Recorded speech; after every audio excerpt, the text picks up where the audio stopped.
بسم اللہ کرتے ہیں جی۔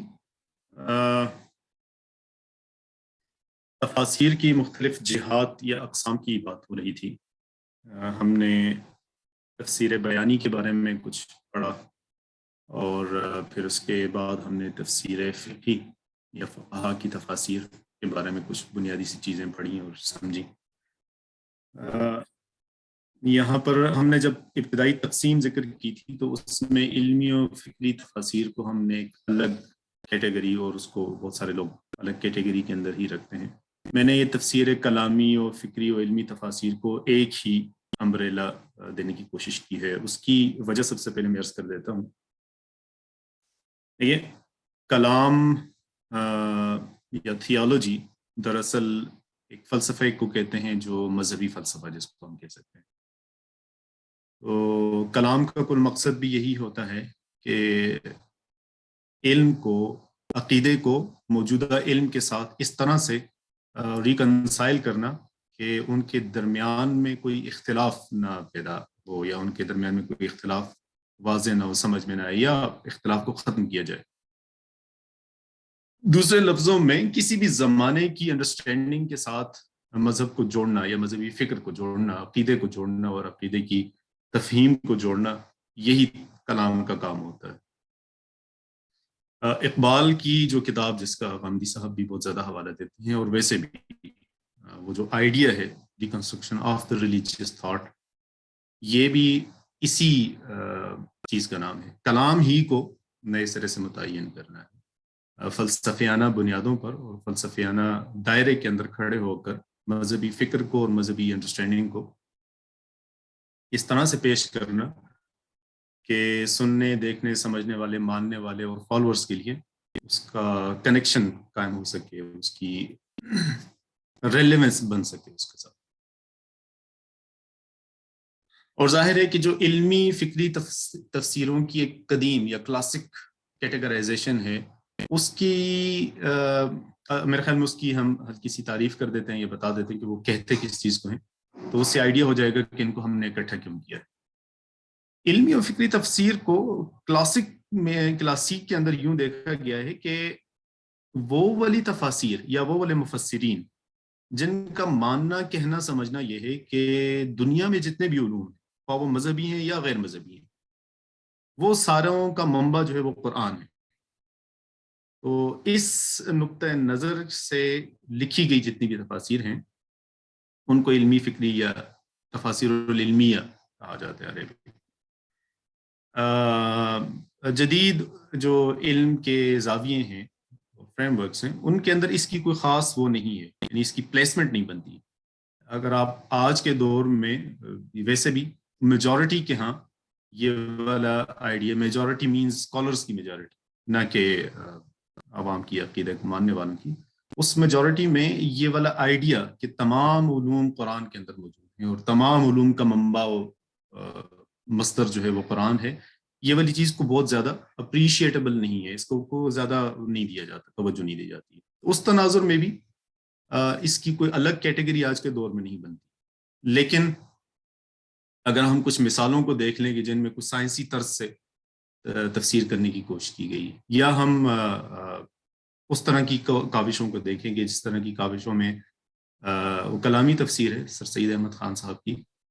اور ان کا جو کام ہے، ان کی جو اپروچ ہے وہ کلامی ہے، لیکن وہ کر کیا رہے ہیں، وہ سائنس کو یا اس دور کے علم کو اس کے ساتھ ریکنسائل کرنے کی کوشش کر رہے ہیں، یا اس کی انڈرسٹینڈنگ اور ریلیونس بنانے کی کوشش کر رہے ہیں۔ تو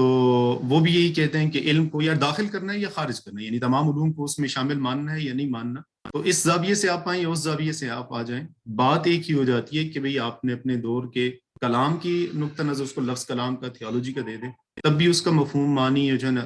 آخر اینڈ رزلٹ یہی نکلے گا۔ اور اگر آپ یہ کہیں کہ بھئی علوم سارے اس کے اندر ہیں یا نہیں ہیں، کون سے علوم ہیں اور کون سے نہیں ہیں، یہ بھی اسی سے جا کر جڑ جاتا ہے۔ اس لیے میں نے ان کو ایک ہی اس میں شامل کیا اور شامل سمجھنا چاہتا ہوں، آپ کے سامنے بھی یہی پیش کرنا چاہتا ہوں۔ کلامی تفاسیر کیا ہیں؟ فرقوں اور گروہوں کو جو لفظ ہے یہاں پہ، اس کو نیگیٹو معنوں میں نہیں لیا جائے، اس کو فرقہ اور گروہ کہہ لیں، یا کسی بھی خاص قسم کی انڈرسٹینڈنگ کو کہہ لیں، یہ اس معنی میں ہے کہ کوئی بھی لوگ یا ایک خاص طرز فکر کے ماننے والے، اس کے اوپر چلنے والے لوگ کسی خاص عقیدے اور نظریے کی روشنی میں جب قرآن کی تفسیر کرتے ہیں تو یہ کلامی تفسیر، اس کو پرانے زمانے میں کہتے تھے، آج کے دور میں اس کو کلامی تفسیر کا لفظ کلام، علم الکلام کا سچ اتنا زیادہ چونکہ معروف نہیں ہے تو اس کو آپ گروہی تفسیر کہہ دیتے ہیں۔ اس تناظر میں معتزلہ سے لے کر بریلوی، دیوبندی، اہل حدیث اور سلفی، الغرض قدیم و جدید دونوں ادوار میں لکھی گئی گروہی تفاسیر کو کلامی تفاسیر کہا جاتا ہے یا کہا جانا چاہیے۔ یہ سمجھنا بہت ضروری ہے کہ بریلوی مکتب فکر کا، دیوبندی مکتب فکر کا، اہل حدیث، سلفی، قرآنسٹ جو ہیں، مثلا ڈاکٹر اسرار صاحب ہیں، شیخ غلام احمد پرویز صاحب ہیں، اور اگر گستاخی کی اس جسارت کی مجھے اجازت ہو تو جو اپنے احمدی ہیں، مرزا غلام احمد قادیانی کے فالوورز، ان کا پیچھے بھی چیز وہی ہے، وہ بھی ایک کلامی طرز فکر کے اندر رہ کر قرآن کی انڈرسٹینڈنگ پیدا کرنے کی کوشش کر رہے ہیں۔ ظاہر ہے اس میں انہوں نے جو غلطیاں کی ہیں، فاش غلطیاں، اور جو انہوں نے غلط رستہ لیا ہے، وہ اپنی جگہ پہ اس کی غلطی کوئی وہ نہیں ہے، اس میں دوسری کوئی رائے نہیں ہے، لیکن بہرحال وہ بھی اسی سارے بڑے سلسلے کے نیچے پیدا ہونے والی اس کا نتیجہ ہے وہ جو سامنے علمی و فکری تفاسیر کو بھی اسی ذیل میں رکھا گیا ہے، کیونکہ ایسی تمام تفاسیر ایک مخصوص فریم ورک کے اندر لکھی جاتی ہے، اور اس فریم ورک کی بنیاد پر الگ سے فرقہ یا گروہ موجود ہو یا نہ ہو۔ یہ سمجھنا کیوں ضروری ہے؟ بہت ساری تفاسیر ایسی ہیں کہ جو جن کا کوئی گروہ، سر سید کو مثال کے طور پر آپ لے سکتے ہیں، کوئی ایسا فرقہ سر سید یا نہیں ہے، ٹھیک ہے۔ پرویزیت جس کو ہم فرقے کے طور پہ کہتے ہیں، تو جہاں تک میری معلومات ہیں، جب میں نے ان کو پڑھا سنا اور سمجھا ہے، وہ بھی کوئی گروہ یا فرقہ بنانے کے لیے نہیں ہے۔ اس طرح مکتب فراہی کو اگر کہہ لیں تو وہ بھی کوئی گروہ یا فرقہ یا وہ بنانے پیش کرنے کے لیے نہیں آئے، انہوں نے اپنا ایک نقطہ نظر پیش کیا ہے، اس نقطہ نظر کی بنیاد پر کوئی گروہ بنے یا نہ بنے، چونکہ یہ پورا ایک خاص فریم ورک ہوتا ہے، تو اس فریم ورک کے پیچھے چلنے والی ہر تفسیر کو آپ کلامی کہتے ہیں۔ اس کے لیے آپ کو جو اصول بنانے پڑتے ہیں وہ کلامی ہوتے ہیں، بڑے اصول ہوتے ہیں۔ اس کی مثال ہم نے معتزلہ وغیرہ کی لی ہے۔ معتزلہ کو دو وجہوں سے میں نے منتخب کیا ہے کہ اس کے اوپر بات کی جائے۔ ایک بڑی وجہ معتزلہ کی تو یہ ہے کہ بھئی معتزلہ بیچارے بھی پتہ نہیں، لوگ سننے والے بہت سارے سامعین اگر بعد میں جب یہ پبلک ہو تو ان کو شاید یہ بیچارہ کہنے پر بھی اعتراض ہو، لیکن بہرحال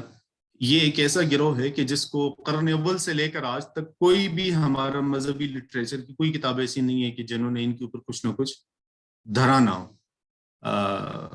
ہر جگہ پر جہاں پر بھی کوئی چیز ذرا سی ادھر ہو رہی تھی تو اس کو معتزلی بھی بنا دیتے ہیں۔ مطلب یہ ہمارے پاس ایک خاص قسم کا جیسے غداری کا سرٹیفکیٹ ہوتا ہے، اس طرح معتزلی بنانے کا بھی ایک خاص سرٹیفکیٹ ہے۔ لیکن لٹریچر کے اندر جتنا ان کا کردار ہے، جتنی ان کی اپیرنس ہے، جتنی ان کی ایگزسٹنس ہے، اس کو دیکھا جائے اور اس کا وزن دیکھا جائے تو یہ مانے بنا چارہ نہیں ہے کہ ان کے کام نے بڑی گراؤنڈ بریکنگ انہوں نے سچویشنز اور کانسیپٹس سامنے لائے تھے کہ جن کے اوپر کام، جن کے اوپر بات، جن کے اوپر غور و فکر و تدبر، اور جن کے ساتھ کانٹسٹیشن کرنے کے ساتھ ہی بڑا ہی شاندار قسم کا، بہت ہی اعلیٰ قسم کا لٹریچر سامنے آیا ہے۔ ان کے جو عقائد ہیں اور ان کی تحریر کے اندر کیا سلسلہ ہے اس کو ہم بعد میں دیکھتے ہیں۔ پہلے میں ایک دو تین چیزیں آپ کے سامنے رکھنا چاہتا ہوں جو علمی و فکری تفسیر کے حوالے سے ہیں۔ امام غزالی رحمہ اللہ کا کے کچھ فرامین ہیں، ان کو ہم دیکھتے ہیں کہ وہ کیا کہتے ہیں اور کیا نہیں کہتے اس حوالے سے۔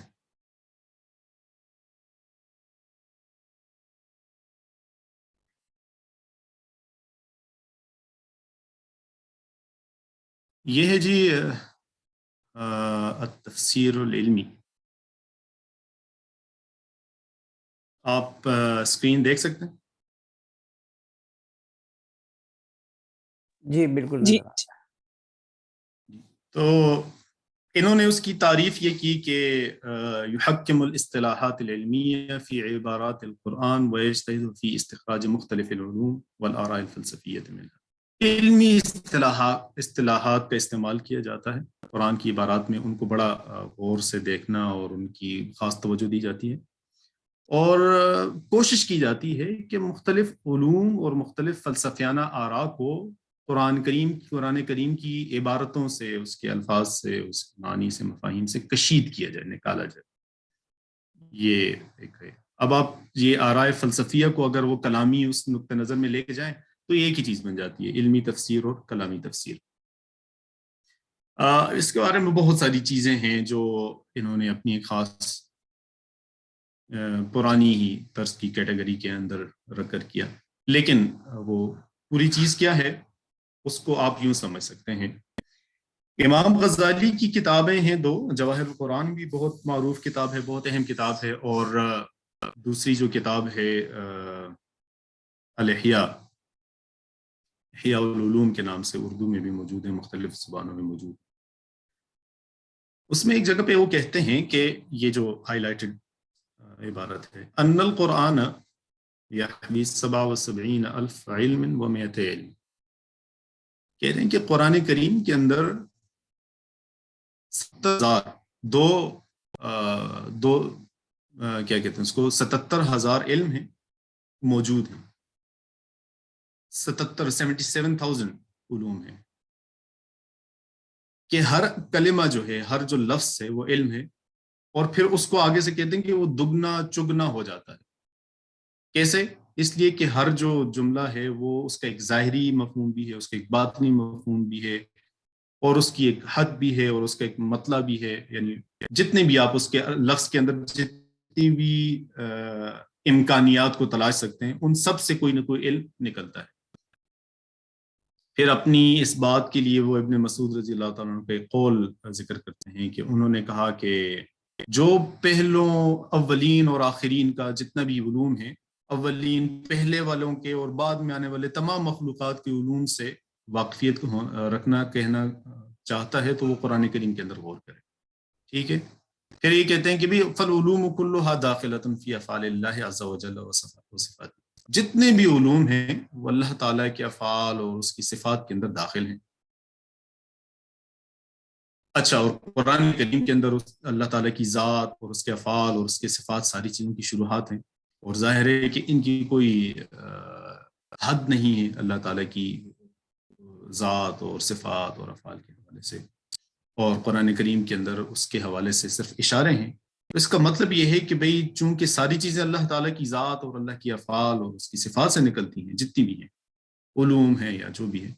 تو جتنا کچھ بھی قرآن کریم میں ذات و صفات کے حوالے سے چیزیں ہوں گی تو وہ کسی نہ کسی علم کی طرف اشارہ ہوں گی. کہ غور و فکر کرنے والے کے سامنے کسی بھی چیز کی کا فہم اگر مشکل ہوئی اس کی، اور اس نے مخلوقات کی جو بھی مختلف اختلافات ہیں اور نظریات کے اندر اور معقولات عقلیات کے اندر، تو قرآن کریم کے اندر اس کی طرف اشارہ بھی ہے اور اس کے اوپر کوئی نہ کوئی دلیل بھی ہے. اور یہ ضروری نہیں ہے کہ ہر ایک کے سامنے آئے، اہل فہم ہی ان کو سمجھ سکتے ہیں. یہ بڑے بڑے دعوی ہیں، چھوٹی باتیں نہیں ہیں جو امام غزالی کہہ رہے ہیں، وہ بڑے کھلے لفظوں میں کہہ رہے ہیں. اس طرح جواہر القرآن کے اندر بھی انہوں نے مختلف باتیں ذکر کی ہیں. دلچسپ بات یہ ہے، کہتے ہیں کہ سارے علوم جتنے بھی ہیں وہ قرآن ہی سے نکلتے ہیں. اس کی جو ضوء ہے، اس کی جو روشنیاں ہیں، اس کی جو کرنیں ہیں قرآن سے پھوٹتی ہیں. پھر وہ علم طب، علم نجوم، حیۃ العالم، یہ جو جس کو ہم کہتے ہیں کہ بھئی کائنات تکوینیات میں کیا کچھ ہے، کاسمولوجی. اچھا جی، بدن الحیوان، اناٹمی آف ہیومن لائف یا لیونگ سیلز، یہ بھی اس کے اندر ہے. تشریح، یہ اناٹمی تو یہ ہو گئی، اس کی جو حیت ہے کس طریقے سے وہ بنتا ہے، یہ بھی. علم السحر، یہاں تک کہ بھئی جادو کے علم، طلسمات کے علوم وغیرہ ذالک. اور پھر اس کے بعد کہہ رہے ہیں کہ جو کچھ میں نے ذکر کیا ہے اس کے علاوہ بھی جتنے علوم ہیں، کچھ ایسے ہیں کہ جن کا مجھے پتہ نہیں ہے یا جن کا میں نے ذکر نہیں کر سکا، وہ بھی سارے اس میں. جتنے بھی علوم جس کا ہم نے ذکر کیا اور جس کا ہم نے ذکر نہیں کیا، ان کی بنیادیں جو ہیں وہ قرآن کریم سے باہر نہیں. یہ ساری کی ساری کی بنیادیں جو ہیں نا قرآن کریم کے اندر موجود. یہ علمی تفسیر کے حوالے سے. پھر آگے وہ آیات قرآنیہ وہ پیش کرتے ہیں اور اس سے استدلال کرتے چلے جاتے ہیں. یہ دیکھیں، یہ الشمس والقمر بحسبان کہا، وقدرہ منازل لتعلموا عدد السنین والحساب کہا، جو چاند گرہن وغیرہ ہے اس کی بات کی، آگے جو ہے نا دن اور رات کے آنے اور جانے کی جو بات ہے وہ بھی، پھر یہ کہ سورج جو ہے نا وہ اپنے ایک مستقر کی طرف چلتا ہے اور اس کے ایک خاص منازل ہیں، پڑاؤ ہیں ان کے، اس کے ہو رہا ہوتا ہے. دیکھیں سیر الشمس والقمر بحسبان وخسوفهما ولوج الليل في النهار کیفیت تکور احدهما على الاخر، یہ ساری چیزیں زمین و آسمان کی ترکیب جو کچھ بھی ہے یہ سارے، یعنی اس میں انہوں نے اسٹرانومی کو، اسٹرالوجی کو،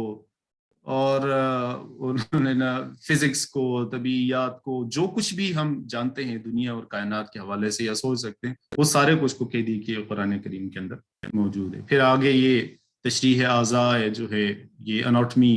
کے بارے میں بھی کہہ رہے ہیں کہ اس کی حکمت کے بارے میں بھی، اس کی انواع کے بارے میں بھی، یعنی کون سی ایسی چیز ہے کہ جس کے بارے میں وہ یہ کہہ رہے ہیں، اور باللفظ بار بار اس کے اوپر بڑا قرآن مجید کی آیات سے لے کر اس طرح ذکر کر رہے ہیں.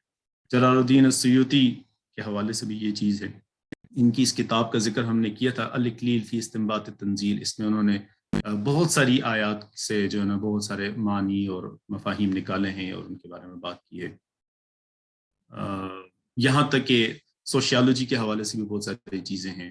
صرف ایسے ہی نہیں ہیں کہ بھئی ہارڈ سائنسز کے حوالے سے جو کچھ بھی اس وقت علوم کے نام پر یا علوم کی کیٹیگری میں جو کچھ بھی تھا موجود، وہ سارا کچھ اس کے اندر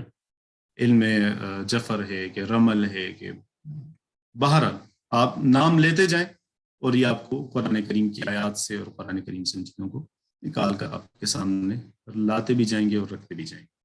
یہ ہے وہ پس منظر جس کے بارے میں ہم یہ کہہ رہے ہیں کہ علمی کلامی تفاسیر اور علمی تفاسیر کیا ہیں، اور ہمارے یعنی یہ کچھ چھوٹی عالم یا کوئی عام سے کسی شخص کی بات نہیں کر رہے ہیں ہم. امام غزالی کا علوم کی تقسیم میں اور علوم کی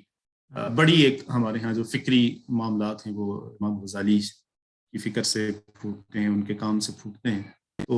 وہ جو ہے نا اس طرح کا نقطہ نظر رکھتے ہیں اور اس کو بڑا زبردست قسم طریقے سے پروموٹ کرتے ہیں. وہ تقریباً تمام جگہوں پر اس طرح کی بات کرتے ہیں، جہاں جہاں پر بھی جب وہ علوم کی بات کرتے ہیں تو اس کے ساتھ یہ بتاتے ہیں کہ یہ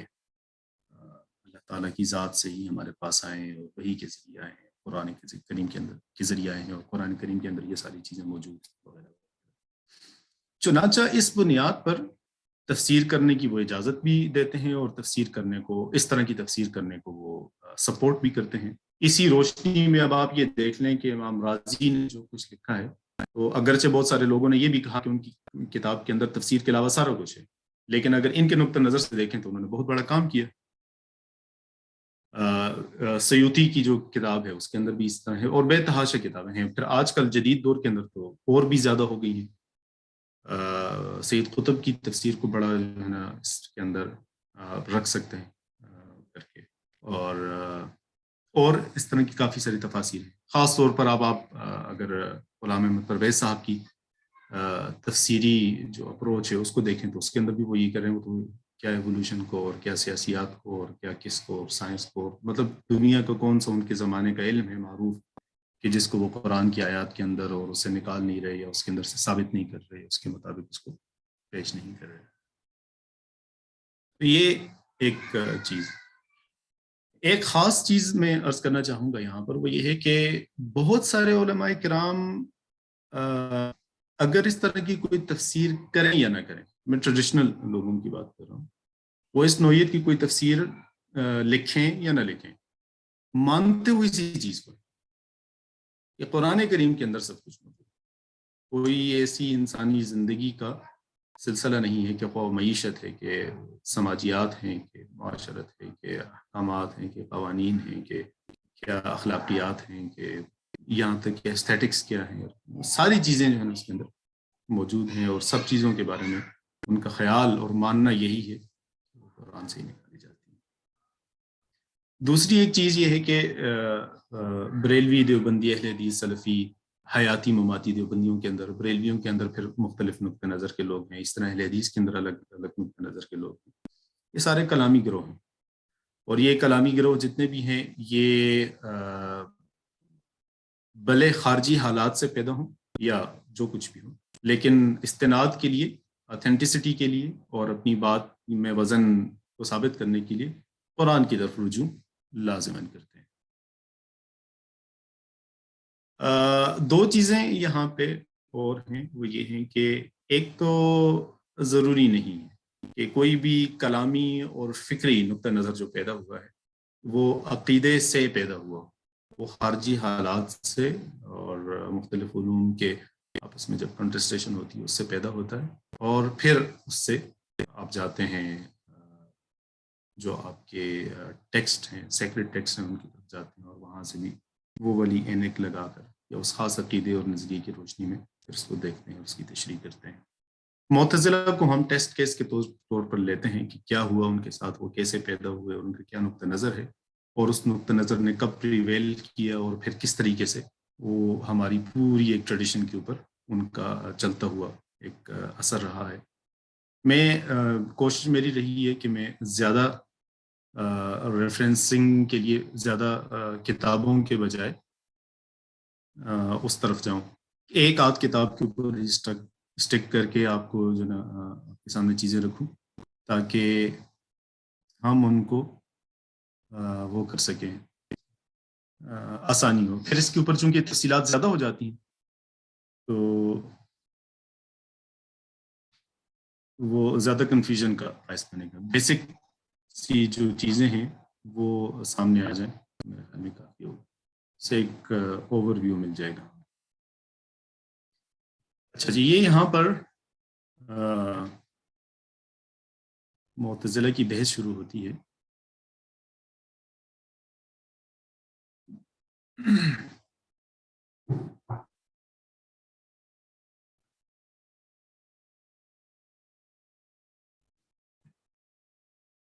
دیکھیے، روایتی طور پر کسی بھی فکری گروہ کا پیدا ہونا یا کسی خاص فکر کا پیدا ہونا، اس کو بہت ہی زیادہ سمپلسٹک اپروچ کے ساتھ پیش کیا گیا ہے یا پیش کیا جاتا ہے،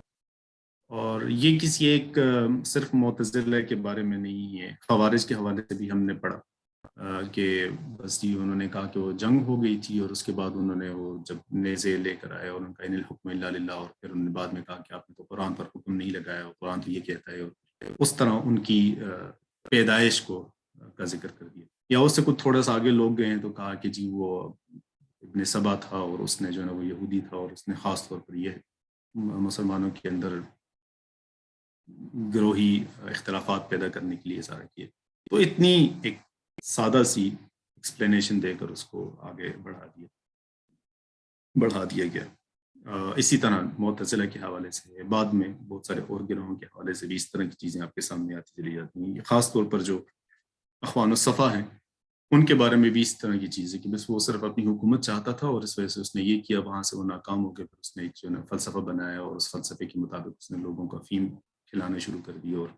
فدائین پیدا کیا۔ مطلب یہ ساری آپ کو چیزیں نظر آئیں گی۔ جو ایک دوسرا طریقہ کار ہے چیزوں کو دیکھنے کا،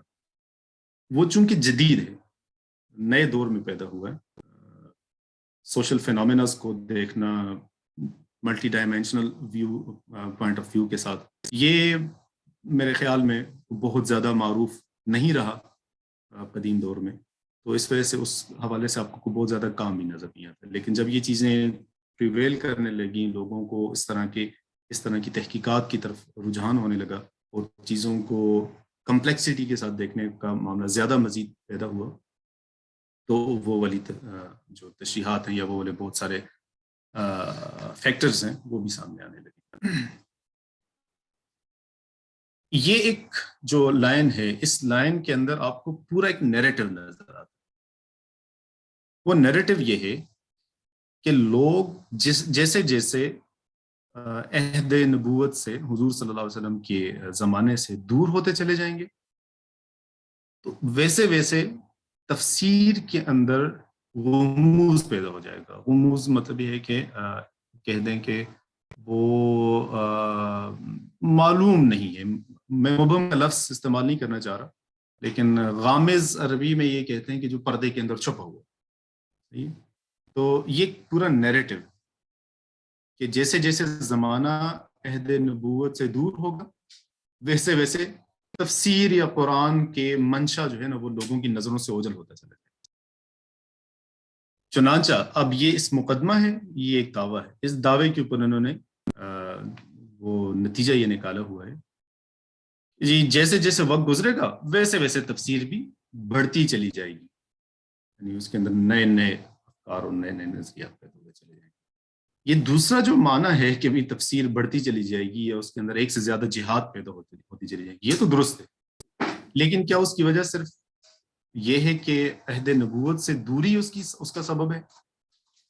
میرا خیال یہ ہے کہ، یا بہت سارے اور سوشل سائنٹسٹ کا خیال یہ ہے کہ یہ سوسائٹی کی کمپلیکسٹی کے ساتھ ہی چیزیں پیدا ہوتی ہیں، ہیومن کنڈیشنز کے چینج ہونے کے ساتھ ہی چیزیں پیدا ہوتی ہیں، علم کی بڑھوتری کے ساتھ ہی چیزیں پیدا ہوتی ہیں. اس کا تعلق اس چیز سے نہیں ہے کہ آپ حضور کی کہ عہد سے کتنا قریب ہے یا کتنا دور. بہرحال یہ ٹریڈیشنل نیریٹو ہے اور یہ بڑا بنیادی قسم کا نیریٹو ہے، اس لیے میں نے کہا کہ یہ ہمارے سامنے رہے. اسی سے یہ والی چیز بھی نکلتی ہے کہ بھی سلف نے جو بات کہہ دی ہم اس سے پیچھے جو ہے نا کوئی نئی بات کیسے کہہ سکتے ہیں اور کیوں کر کہہ سکتے ہیں. امام ابو حنیفہ نے جو ہے نا یہ لکھ دیا تو میں اور آپ کون ہوتے ہیں، اس طرح کی جو باتیں ہوتی ہیں اس کے پیچھے نیریٹو یہ ہے. اچھا، اب یہ بھی ہم نے دعویٰ بھی کر لیا اور یہ بھی مان لیا کہ بھی تفسیر کے اندر بڑھوتری اور اضافے ہوتے چلے جائیں گے. پھر یہ کہتے ہیں کہ یہ جتنا بھی اضافے ہیں یہ بس ایک عقلی کاوشیں ہیں اور اجتہادی نقطہ نظر ہے، ان لوگوں نے کیے ہیں کہ جو ذہین تھے یا جن کے ہاں یہ صلاحیت موجود تھی.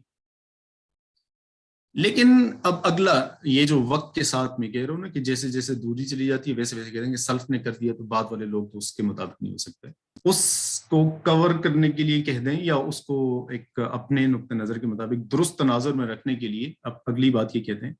کہ ابتدا میں تو یوں ہوتا تھا کہ یہ جو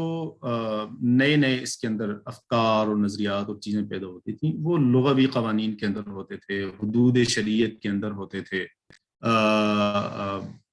ہوتا یہ تھا کہ اس کے عقلی اور دینی دونوں طرح کی رنگ اس کے اندر نظر آ رہے ہوتے تھے،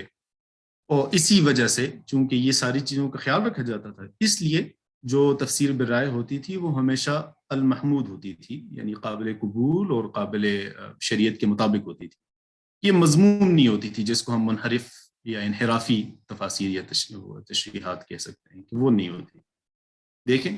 پورا ایک نیریٹو کہاں سے شروع ہوتا ہے اور اس کے نتائج کس طریقے سے نکلتے ہیں اور کس طریقے سے پوری چیزوں کا ایک خاص اس میں فریم ورک کے اندر رکھ کر پیش کر دیا جاتا ہے اور معاملات سارے حل ہو جاتے ہیں. کہنے کے معاملات اسی طرح چلتے رہے، لیکن جیسے جیسے وقت گزرتا رہا تو بہت سارے متنوع مذاہب اور افکار سامنے آتے رہے، اور جیسے ہی اس طرح کے افکار سامنے آتے رہے ویسے ہی اہل علم نے راسخ العقیدہ علماء نے اس کا کاؤنٹر بھی کرتے رہے. تو بہرحال یہ چیزیں چلتے چلتے چلتے یہ ایک پورا سلسلہ ہے، پس منظر ہے.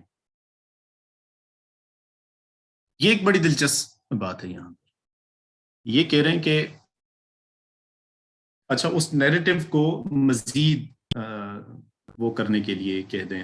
اسٹرینتھن کرنے کے لیے یا زیادہ بہتر اس کی انڈرسٹینڈنگ کرنے کے لیے یہ والی ایک حدیث بھی ہے. یہ اکثر ہم سنتے رہتے ہیں کہ بھی حضور نبی کریم صلی اللہ علیہ وسلم نے فرمایا تھا کہ میری جو امت ہے اس میں 73 فرقے ہوں گے، سارے کے سارے جہنم میں جائیں گے الا واحد، سوائے ایک کے، اور وہ والا ہوگا کہ جو اس رستے پہ چلے گا جس پر میں اور میرے صحابہ کرام چلتے ہیں. ٹھیک ہے جی. اسی کی بنیاد پر اہل سنت والجماعت کا ایک خاص ٹرم استعمال کی گئی ہے جس کو بعد میں گروہ نے لے لیا کہ بھی ہم تو اہل سنت والجماعت کا گروہ ہیں، باقی ایسے. تو یہ آپ اکثر سنتے اور آپ کا سامنا کرنا ہوتا ہوگا آپ کو بھی 73 فرقے تھے، 73 فرقے ہوں گے، 73 میں سے 72 کے بعد تو سارے غلط ہوں گے. یہ بڑا آسان سا ایک ہے. اچھا دلچسپ بات جو انہوں نے یہاں پہ لکھی ہے، اور یہ ایسا ہی نہیں ہے کہ صرف انہوں نے لکھی ہے، یہ بھی آپ کو ٹریڈیشنل نیریٹو کے اندر بڑی وضوح کے ساتھ، بڑی وضاحت کے ساتھ ہر جگہ پہ نظر آتی ہے. وہ کیا ہے جی کہ یہ جتنے بھی فرقے اور وغیرہ وغیرہ پیش آتے رہے ہیں باوجود اس کے کہ اس سے اسلام کو بھی اور مسلمانوں کو بھی بہت سارے خطرات کا اور بہت ساری ڈینجرز کا بھی سامنا کرنا پڑا تھا، لیکن ان کا کوئی اتنا زیادہ ظہور نہیں تھا. یا یہ کہہ لیں کہ یہ کوئی اتنے زیادہ اسٹرانگ نہیں تھے، مگر اس دور میں جب عہد عباسی شروع ہوا، ٹھیک ہے جی، میں اور آپ اس کا ایک معنی یہ لے سکتے ہیں، یا عام طور پر جو لیا جاتا ہے یا اس نیریٹو سے پیش کیا جاتا ہے، وہ یہ ہوتا ہے چونکہ کوئی اتنا زیادہ اختلاف نہیں تھا آپس میں، گروہی اختلاف بھی اتنا زیادہ نہیں تھا، اور سیاسی اعتبار سے بھی کوئی اتنا زیادہ اختلاف نہیں تھا، اور آپس میں تھا لیکن اتنا زیادہ نہیں تھا، چونکہ صحابہ کرام تھے تو اس کے لیے مشاجرات کے لیے بھی ہم نے ایک فریم ورک بنا لیا تھا. لیکن دولت عباسیہ تک چونکہ زمانہ بھی وقت گزرنے کے ساتھ ساتھ خراب سے خراب تر چلاتا رہا، تو عباسی دور میں پھر یہ بہت زیادہ، کیونکہ سیاسی مرکز کمزور ہو گیا، مکہ مدینہ سے نکل کر دوسری جگہ پہ چلا گیا، اور قرن اول کے جو اچھے لوگ تھے وہ بھی رخصت ہو گئے، وغیرہ وغیرہ، بہت ساری تعبیریں اور بہت ساری چیزیں. میں عرض کرنا چاہوں گا کہ عباسی دور میں اس کا بہت زیادہ ویزیبلی اس کی ایگزسٹنس کیوں محسوس کی گئی؟ اس لیے کہ آپ اموی دور کے آخر میں ٹرانسلیشنز کا، چونکہ آپ کی اب اموی دور کے اندر کے آخر میں آپ دیکھ لیجئے کہ آخر میں کیا بلکہ درمیان میں، کہ آپ کی فتوحات کو بھی زمانہ گزرتا چلا جا رہا ہے، 10 15 20 سال ہو چکے ہیں، اور آپ نے ساسانی جو ریاست ہے اور تہذیب ہے اس کے ساتھ بھی، اور رومن جو تہذیب ہے اور سلسلہ ہے اس کے ساتھ بھی پوری آپ کی کنورزیشن بھی ہو رہی ہے، آپ کے ساتھ ان کی ہو رہی ہیں ساری لین دین بھی ہو رہے ہیں، ان کے افکار بھی آپ کی طرف آ رہے ہیں، ان کی چیزوں سے بھی آپ واقف ہو رہے ہیں، اور سوالات بھی پیدا ہو رہے ہیں، اور ان سوالات کے اوپر بات چیت بھی ہو رہی ہے، اور ان سوالوں کا احساس بھی کیا جا رہا ہے، نئے نئے لوگ آ رہے ہیں، نئے نئے طریقے سے دین کو سمجھنے کی کوشش کر رہے ہیں.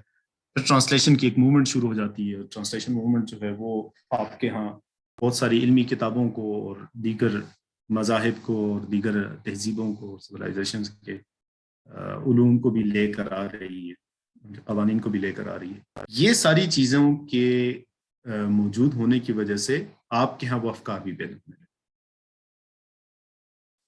اس کو آپ جدید دور میں سمجھنا چاہیں تو پچھلے 150 سال کی جو ہماری مذہبی ٹریڈیشن ہے اس کو دیکھیں، 150 سال سے نہیں بلکہ 200 سال کے ٹریڈیشن کے اندر دیکھیں کہ انگریز آتا ہے اور ہندوستان کے لوگوں کو دیگر دنیا کی، نئی دنیا کی،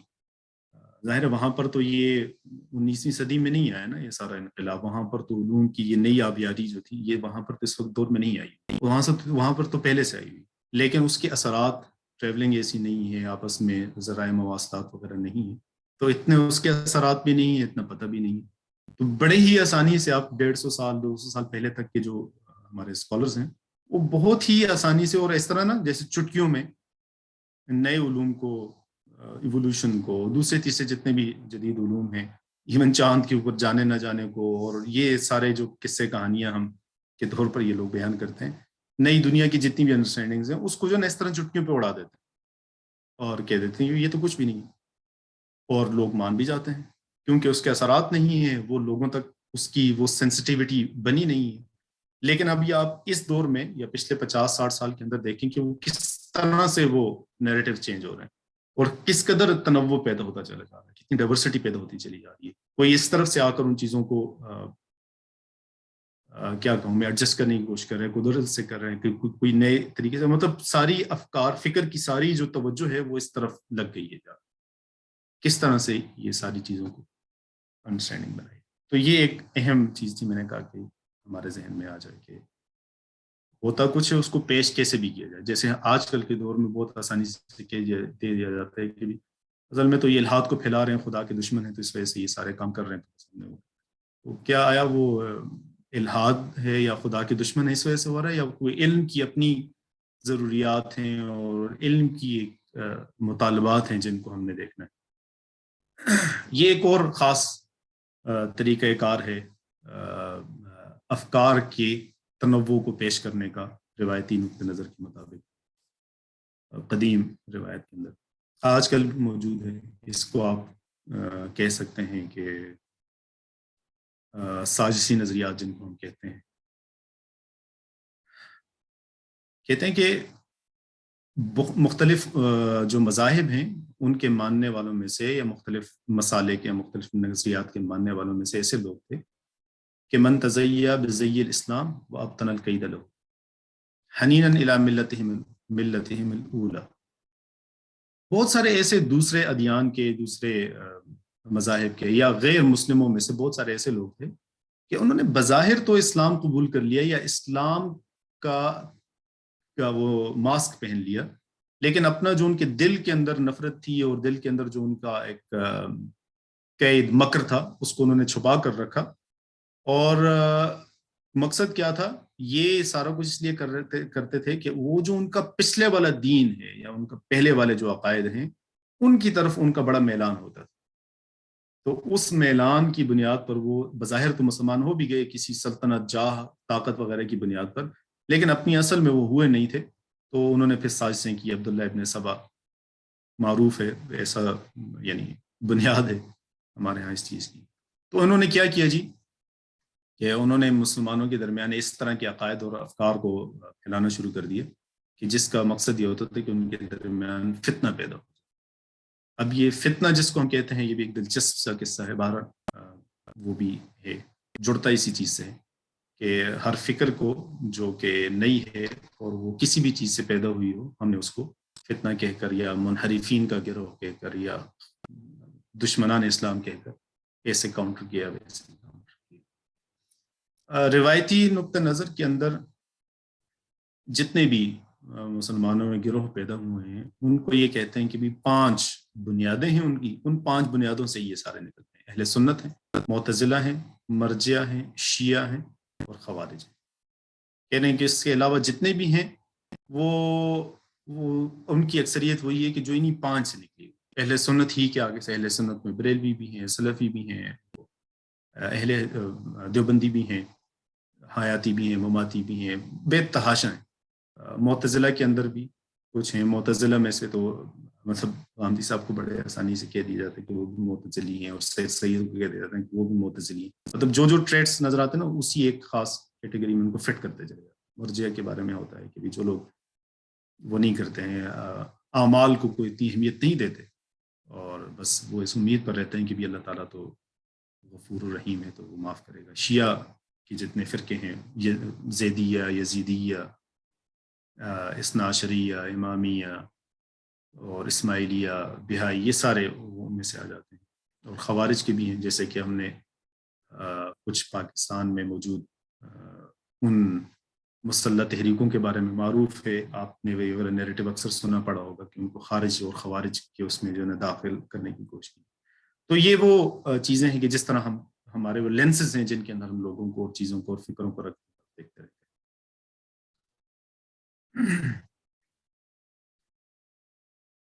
یہ ہم کو بات چیت کر رہے تھے، میرے خیال میں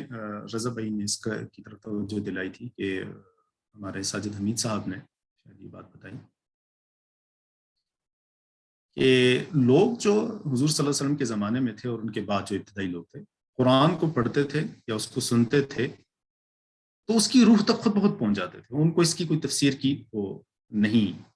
ضرورت پڑتی تھی، یعنی ان کو اتنے زیادہ لمبے سارے وایاز ڈالنے کی ضرورت نہیں پڑتی تھی. تو یہ ایک نیریٹو ہے، ٹریڈیشنل نیریٹو ہے، یہ بھی موجود ہے. بہرحال مجھے اس سے کوئی اتفاق نہیں ہے، لیکن یہ بھی ٹریڈیشنل اس کا حصہ ہے نیریٹو کا. یہ میں پڑھتے ہوئے میرے سامنے جب آیا تو میں نے کہا کہ اس کی طرف بھی اشارہ ہو جائے کہ اس کی کا ہی ایک حصہ ہے. یہاں پر یہ اصل میں کہنا یہ چاہ رہے ہیں کہ ابتدائی لوگ تو چونکہ ان کی فکریں بھی صاف تھیں، ان کے ایمان بھی صاف تھے، وہ قریب کے لوگ تھے اور پوری اس چیز کو سمجھتے تھے، تو قرآن کو پڑھتے سنتے ہی ان کو خود ہی اس کی روح تک پہنچ جاتے تھے. ان کے لیے آسانی تھی، درمیان میں کوئی حجاب نہیں تھا. لیکن جیسے جیسے بعد میں فرقے بنتے چلے گئے اور فرقوں کی بنیاد پر پھر لوگ اپنے عقیدے کی بنیاد پر قرآن کو دیکھتے رہے تو اس کی تفسیر بھی اس طرح کرتے تھے کہ جو ان کے مذہب کے مطابق، اور جو ان کے مخالفین ہوں ان کو وہ اس میں نیچا دکھاتے تھے. بہرحال اس طرح کی کتب بھی موجود ہیں اور اس طرح کی چیزیں بھی موجود ہیں. سوال صرف یہ ہے کہ آیا وہ ان کی پیدائش کس بنیاد پر ہوتی تھی وغیرہ وغیرہ. معتزلین کے بارے میں معروف ہے کہ انہوں نے واصل بن عطا نے حسن بصری کو جو ہے نا ان سے سوال پوچھا اور انہوں نے جواب دیا اور انہوں نے اس کے جواب میں اپنا جواب دینا شروع کیا اور اس کے بعد وہ ان سے الگ ہو گئے اور حسن بصری نے کہا کہ یہ اعتزلان نہ یہ ہم سے جدا ہو گئے تو اس سے ان کا نام معتزلہ پڑ گیا. باہر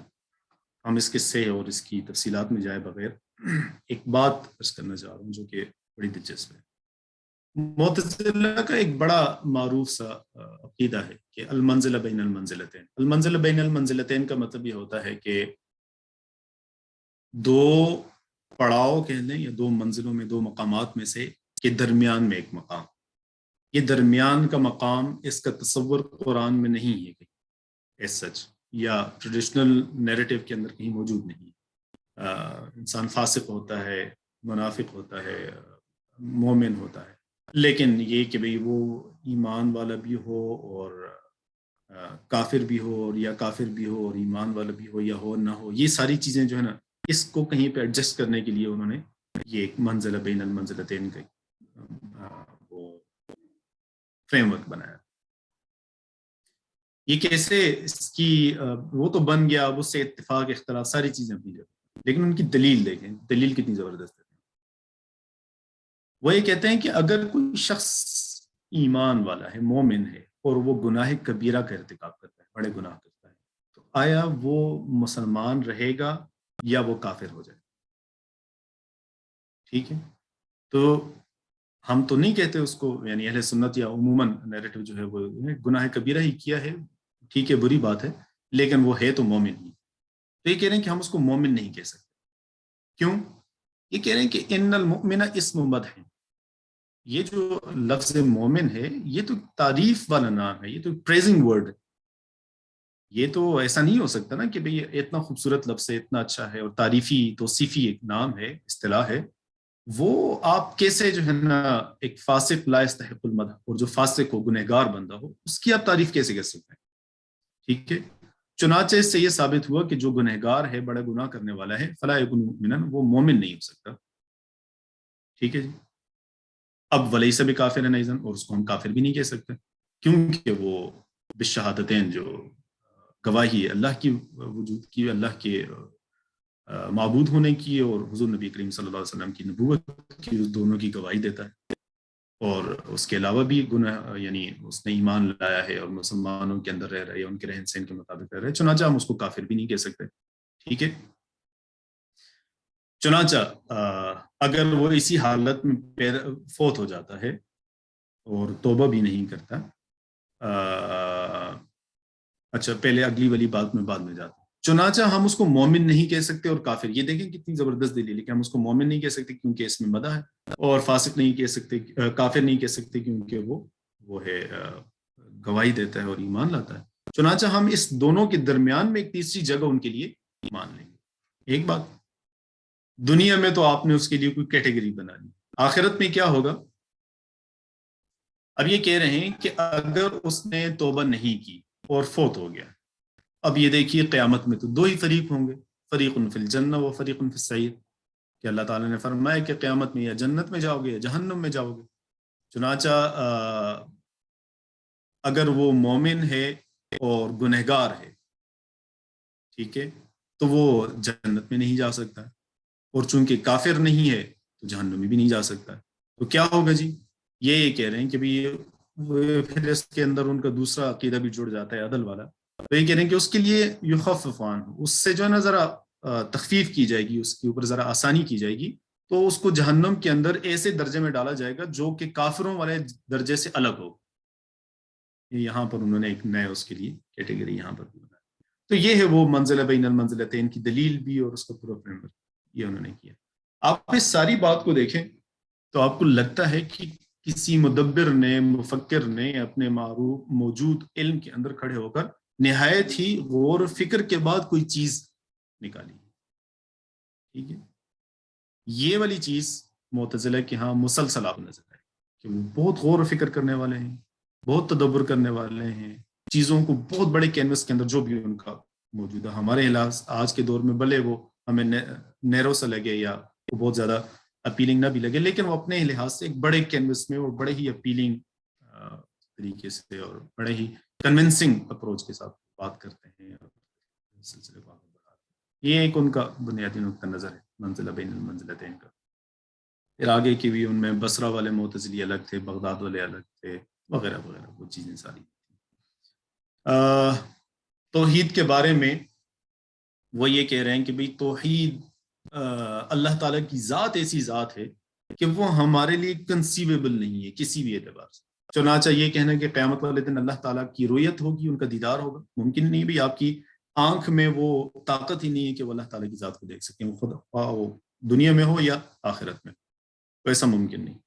کوئی اگر ان کی اس نقطۂ نظر کے اوپر یہ کہے کہ جی نہیں دنیا میں تو نہیں دیکھ سکتا لیکن آخرت میں دیکھ سکے گا کیونکہ وہاں پر وہ اس کو کچھ زیادہ صلاحیتیں دی جائیں گی اور وغیرہ وغیرہ، تو وہ آگے سے فوراً کہیں گے کہ یہ کیسی بات کر رہے ہیں. جزا و سزا دنیا میں عمل کا جو مطالبہ ہے وہ دنیاوی جسم کے اوپر ہے یا دنیاوی آپ کی طاقتوں اور کیپیبلٹیز کے مطابق ہے، اور جو سزا و جزا کا فیصلہ ہے وہ کسی اور اس میں کیپیبلٹیز کے بندے کو یا خصوصیات کے بندے کو دی جائے گی. یہ تو اللہ تعالیٰ کے عدل سے جو ہے نا ہم وہ نہیں کرتے ہیں، توقع نہیں کرتے ہیں. اللہ تعالیٰ عادل ہے، وہ ایسا کام نہیں کر سکتے، چنانچہ یہ بھی ممکن نہیں. تو اس طرح کی جتنی بھی آپ ان کے اوپر دلیلیں دیتے جائیں گے وہ ان کو اس بنیاد پر رد کرتے ہیں. اور صفات کے بارے میں وہ کہتے ہیں کہ اللہ تعالیٰ کی جو صفات ہیں وہ اللہ تعالیٰ کی ذات سے کچھ جداگانہ ایسی چیز نہیں ہے کہ آپ یہ کہہ سکیں کہ بھی اللہ تعالیٰ چونکہ کلام کہتا ہے وہ اپنے اس کو، یا وہ کلمہ کہتا ہے، لفظ سے کلم اللہ موسیٰ کے بارے میں جب کہتے ہیں کہ اللہ تعالیٰ نے کلام کیا، تو اللہ تعالیٰ نے اگر کلام کیا تو آپ جب یہ کہتے ہیں تو یہ اس طرح نہیں ہے کہ بھی اس کی یہ والی صفت کوئی انسانی صفات کے مطابق ہوئی ہو. اگر ایسا کریں گے تو پھر آپ یہ انسانی صفات کو خدا کے ساتھ جوڑ رہے ہیں، یہ توحید کے اوپر زد پڑتی ہے. ٹھیک ہے. اسی طرح اور جتنی بھی آپ چیزیں علم کے بارے میں کہیں گے تو وہ کہیں گے علم کی تو ایک ابتدا ہوتی ہے، اس کا ایک انتہا ہوتی ہے، اور علم تو یہ ہے. وہ جتنی بھی آپ کیٹیگریز بناتے جائیں گے یا تفصیلات میں جاتے چلے جائیں گے تو ان کے اوپر وہ ایک عقلی دلیل اور اس کی جو نا دنیا کی جو انسانوں کی سمجھ ہے اس کے مطابق اس کے اوپر سوالات کرتے چلے جائیں گے. بہرحال یہ توحید کا اس کو وہ تنزیہ کہتے ہیں کہ بھئی منزہ ذات ہے وہ ہر چیز سے. اللہ واللہ واحد کی تشریح میں اور اس کی عدل کے بارے میں وہ یہ کہتے ہیں کہ اللہ تعالیٰ کی ذات سے شر کا وجود ممکن نہیں، اور اللہ تعالیٰ نے ساری کائنات کو پیدا نہیں کیا. ساری کائنات سے مراد یہ ہے کہ بھی کائنات کے اندر موجود خرابیوں کو، کائنات کے اندر موجود فساد کو، کائنات کے اندر موجود جتنی بھی چیزیں ہیں شر کی چیزیں کیٹیگری میں آتی ہیں ان کو پیدا نہیں کیا ہے.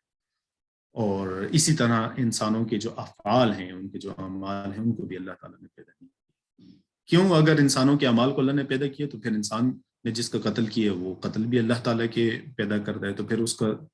سزا جو ہے نا انسان کو کیوں دی جائے گی؟ ٹھیک ہے. تو یہ عدل کا تقاضا ہے کہ اللہ تعالیٰ ایسا نہ کرے، ورنہ عادل وہ نہیں رہے گا. اگر انسانوں کے کام بھی اللہ ہی کے پیدا کر دیں تو پھر تو نعوذ باللہ اس کی سزا بھی اسی کو ہونی چاہیے، انسانوں کو ہونی چاہیے. وعد و وعید اور عدل یہ ایک دوسرے سے جڑے ہوئی چیزیں. وہ یہ ہے کہ اللہ تعالیٰ نے جو وعدے کیے ہیں اور جو وعیدیں سنائی ہیں اس کے اندر یہ طے کر دیا ہے کہ اچھائی کا بدلہ اچھائی ہے اور برائی کا بدلہ برائی. ٹھیک ہے جی. چنانچہ وہ کبیرہ گناہ کرنے والے کی مغفرت نہیں کرے گا جب تک کہ وہ توبہ نہ کر دے. ٹھیک ہے. اور اس طرح کبیرہ گناہ کرنے والوں کی شفاعت کو، سفارش کو بھی قبول نہیں کرے گا.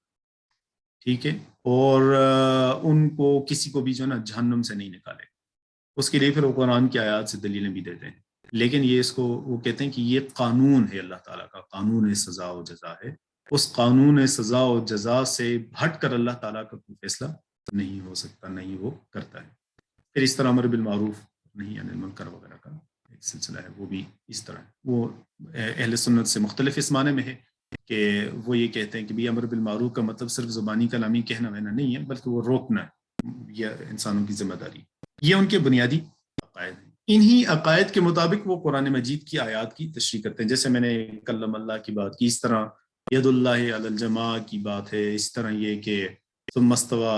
علی العرش، کہ وہ استوا علی العرش، اللہ تعالیٰ نے جو نا عرش کے اوپر قیام کیا ہے، اللہ کے براجمان ہوئے، تو وہ کیسے ہوئے، کیا ہوئے. یہ ساری جتنی بھی چیزیں آتی ہیں قرآن مجید کی آیات کے اندر وہ اس کے بارے میں بات کرتے ہیں. اور اس طرح کہ بھی انسان یہ خلود فی النار کیا ہوگا، یعنی ہمیشہ کے لیے کوئی جہنم میں رہے گا تو اس کا کیا معنی ہے، کیسے ہوگا. جتنی بھی ایسی چیزیں ہیں خدا کے حوالے سے اور انسانوں کی وہ ذمہ داریاں کہ جن کی کلیئر کیٹیگرائزیشن نہیں ہو سکتی ہے، اس کے لیے بلیک اینڈ وائٹ کی کوئی جو نا زاویے نہیں بن سکتے ہیں، ان کے اندر جہاں پر بھی عقل کا ایک کردار آتا ہے اس کردار کو وہ پوری طرح سے کرتے ہیں، کار فرما سمجھتے ہیں، اور بہت ساری ایسی چیزوں کو جو عقلی طور پر محال ہوتی ہیں اور وہ صحیح حدیث میں بھی آئی ہیں ان کو وہ رد کرتے ہیں۔ وہ ایسا نہیں کہ ساریوں کو رد کرتے ہیں، لیکن بہت ساریوں کے اوپر وہ سوال اٹھاتے ہیں، یہ کیسے ممکن ہے، یہ تو نہیں ہو سکتا۔ جو چیز نہیں ہو سکتی ہے اس کے اوپر وہ سوال اٹھاتے ہیں اور ان سوال کی بنیاد پر وہ کہتے ہیں کہ بھئی یہ لکھنے والے نے، بتانے والے نے، کہنے والے نے اس کی غلطی ہو سکتی ہے، لیکن قرآن اس طرح نہیں کہہ سکتے یا خدا اس طرح نہیں کر سکتے۔ بنیاد یہ، ویسے تو 20-22 ہیں ان کے عقائد ٹوٹل، لیکن شرنک کر دیں تو ساری یہی اس کا بنتا ہے۔ یہ پوری کیٹیگری معتزلہ کی بتانے کا مقصد یہ تھا کہ علم کی یا عقل کی یا فکر کی جتنی بھی چیزیں ہمارے سامنے آتی ہیں قرآن کو سمجھنے کے لیے، دین کو سمجھنے کے لیے، دین کو اور قرآن کو انسانوں سے متعلق کرنے کے لیے، اس میں جہاں جہاں پر بھی انسان کا کردار آتا ہے وہاں پر تفاسیر میں بھی اور تشریحات میں بھی وہ نظر آتا ہے۔ معتزلہ کے دور میں چونکہ وہ پہلے تھے اور زیادہ نئی چیز تھی، اور میں سمجھتا ہوں کہ بہت سارے لوگوں کے لیے ان کو کاؤنٹر کرنا بڑا مشکل ہوتا ہوگا، اس وجہ سے وہ ابھی تک مطلب ہو رہے ہیں ہمارے اس میں پورا یوں نظر آیا دیکھیں نا تو اہل سنت کا پورا سلسلہ جو ہے فکر کا ٹریڈیشنلی جو ان کے ہاں چل رہا ہے، تفہیم دین کا اور تفہیم قرآن کا، وہ ایک طرح سے بنیاد سمجھتے ہیں اس بات کو کہ بھئی یہ جو عقل کی کرشمہ سازی ہے، انسانوں کی ضروریات ہے اور انسانی افکار سے پیدا ہونے والے سوالات ہیں، ان کو کہیں نہ کہیں سے کاؤنٹر کیا جائے۔ اور یہ از خود اس بات کی نشانی ہے کہ کس قدر اہم اور کس قدر وزن والی فکر ہے یا وزن والا طریقہ کار۔ ظاہر ہے اس کی ضرورت سے انکار بھی نہیں کیا جا سکتا۔ یہی وجہ ہے کہ بہت بڑی بڑی کتابیں ہماری روایتی اس میں ایسی ہیں کہ ان کا ظاہر ہے کہ جس نے عقل کو قرآن کریم کی تفسیر میں استعمال کرنا ہے تو وہ ایسا تو نہیں کرنا نا کہ اس نے کہہ دیا کہ یہ قرآن مجید کی تم نے آیت پڑھی نہیں، بھی عقلی وہ مقدمہ یہ کہتے تو ہم اس کو نہیں مانتے، اس کی یوں تعویل کرتے ہیں۔ اس نے اس کے لیے پورے فریم ورک کو دیکھنا ہے، اس میں لغت بھی آئے گی، اس میں بیان بھی آئے گا، اس کے اندر نحو بھی آئے گی، صرف بھی آئے گا، اس کے اندر مجموعی فکر دینی فکر بھی آئے گی، اس کے اندر حدیث کے مجموعے بھی آئیں گے، زندگیاں بھی آئیں گی۔ یہ ساری چیزوں کو جب وہ لے کر چلتے ہیں تو یہ آپ کو جاہز ہیں، بڑی کتاب انہوں نے لکھی ہے، بڑا کام ہے ان کا، معتزلی ہیں، لیکن ان کے اعتزال والے بات کو کہ بھی چونکہ یہ معتزلی ہیں تو اس کے عقیدے سے تو ہمیں اختلاف ہے، لیکن کام سے آپ اختلاف نہیں کر سکتے۔ امام راضی کے اوپر بھی یہ چیزیں نظر آتی ہیں کہ جب وہ کر رہے ہوتے ہیں تو کچھ لوگ کہہ دیتے ہیں کہ یہ بھی معتزلہ وغیرہ کا جو ہے نا کوئی خاص رد نہیں کرتے، اس کا مطلب یہ ہے کہ کہیں نہ کہیں وہ مسئلہ ہے ان کا بھی۔ زمخشری کشاف ایسی شاندار کتاب ہے، کلام کے اعتبار سے، مفہوم کے اعتبار سے، تشریح کے اعتبار سے، تعبیر کے اعتبار سے، اپروچ کے اعتبار سے، لیکن وہ معتزلی ہیں تو اس وجہ سے اب ان سے ان کے جو کام ہے اس سے انکار ممکن نہیں ہے، تو وہ پریویل کر رہے، بعد میں بھی نظر آ رہا ہے آپ کو، اس کی طرف متوجہ بھی ہو رہے ہیں، لیکن عقیدے کو ساتھ ہٹ کرتے ہیں کیونکہ پوری ایک نیریٹو چل رہا کہ عقل کا اس میں کوئی کام نہیں۔ یہاں پر میرے خیال میں ہم اس کا اختتام کرتے ہیں اور انشاءاللہ 3 نشست میں آگے بڑھیں، سوال جواب ہو تو وہ لے لیں۔